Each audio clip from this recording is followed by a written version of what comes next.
we have finished 35 and a half years of ministry in Indonesia. And it is because of your prayers and because of your financial support, faithfully giving to the Alliance, that we have been able to serve over there. And now we hope that there will be many, many more who will go and take our place over there to reach the many, many lost tribes yet of Indonesia. One might ask, do we still need workers in Indonesia? The answer is a strong affirmative. Yes, we do, because there are still 127 unreached people groups there. And when we're talking about unreached people group, we are talking about those groups that are 10,000 people or more and less than 1% Christian. So who's going to train people to go and work among them? And that is one of the areas we have been working in a Bible college of teaching. And we need workers who will go and teach the Indonesians to reach these unreached people groups, because they can do the job so much better than we can do ourselves. And we have seen that happen with some of our former students working among some of these unreached people groups.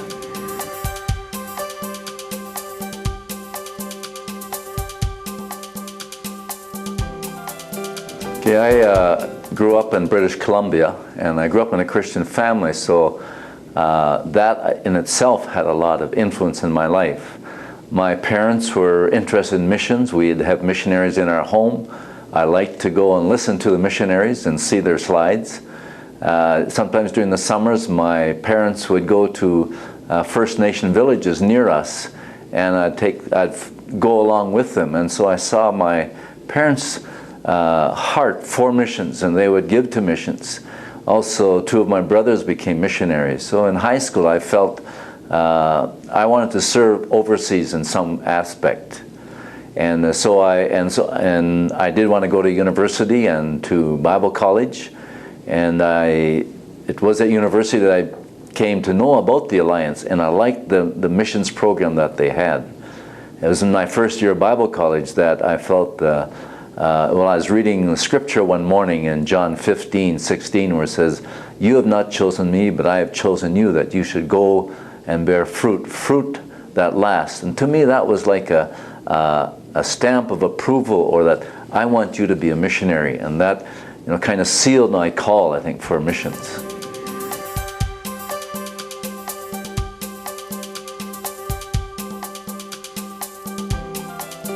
Now, one of the low things that happened in my life happened several years ago, when one of our teachers was disciplined. And after the time of discipline was over, he was reinstated. But he really hadn't repented from his discipline or from his failure. And this carried on, and I wanted them to take steps sort of yesterday to do something about this, and this dragged on, and finally they took steps, and after several years, and were able to correct the situation, and since then the situation has greatly improved, because before that it had just it was a negative effect on our school and on the church itself, but there seems to be an improvement now. Another a couple of highlights was we have been working recently with or involved in Leadership Matters course, training people or wanting people to be developed as leaders. And we have had, for 2 years, wanted it to happen in the country where we serve. And we had attended one ourselves. We were at a training. We trained in one, and we wanted to have it in Indonesia. And finally, it did take place this last March, and it was a lot of work putting it together, but it happened, and the people that took it were really excited. So we're glad that happened, and our goal is, or our hope is, that someday it will be in the local language, so that many of the local people can take it. Mm-hmm. Another highlight was just recently meeting with students whom we had taught 25, 30 or more years ago, who are now district superintendents. They're faithful in the ministry, and God is using them, and it's just thrilling to meet with them again and listen to them and how God is using them not only in our area but other parts of Indonesia.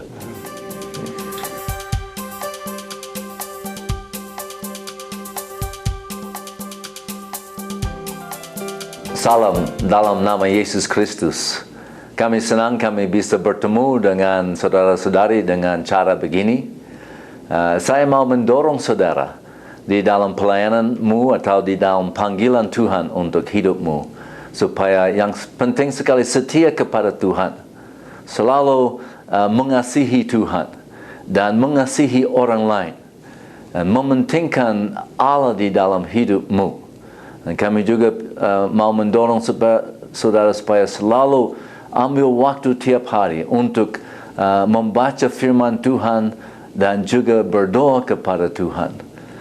Waktu untuk menjadi seorang hamba Tuhan harus ada sikap hamba yang berarti rendah hati. Jangan ambil sikap di mana kita tahu segala sesuatu, tapi siap merendahkan diri, mendengar orang lain yang di atas kita, perhatikan apa yang mereka berkata kepada kami, dan kerja keras dan kerja terus menerus untuk Tuhan Yesus Kristus, Juru Selamat kita dan Raja kita.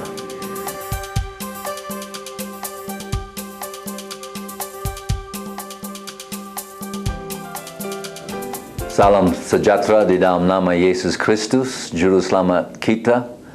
Dan kita tahu tentang Matius pasal 28 ayat 19 dan 20, di mana Yesus suruh kita jadikan semua suku, semua bangsa muridku. Ajarlah mereka dan baptislah mereka. Dan Yesus mau kita pergi ke suku-suku lain, ke bangsa-bangsa lain untuk memberitakan Injil kepada mereka juga. Kita sudah menerima Injil dari misi, dari hamba-hamba Tuhan yang lain. Nah, sekarang kita ada hutang juga untuk membawa Injil kepada negara-negara tetangga kita, seperti Paul dan Ari Risa masuk ke Suriname. Dan ingatlah, mungkin mereka bisa menjadi teladan untuk kita, supaya kita juga mau pergi, kunjungi, bukan hanya kunjungi, tapi menjadi penginjil di negara-negara lain untuk membawa mereka juga kepada Yesus Kristus. Pasti Anda bisa lebih pengaruh daripada mungkin orang Barat, sebab Anda lebih berdekatan dan lebih diterima daripada orang Barat. Sebab sering mereka berpikir bahwa Kristenan itu agama Barat. Tapi kalau mereka melihat Anda, mereka mungkin lebih tertarik kepada Yesus Kristus.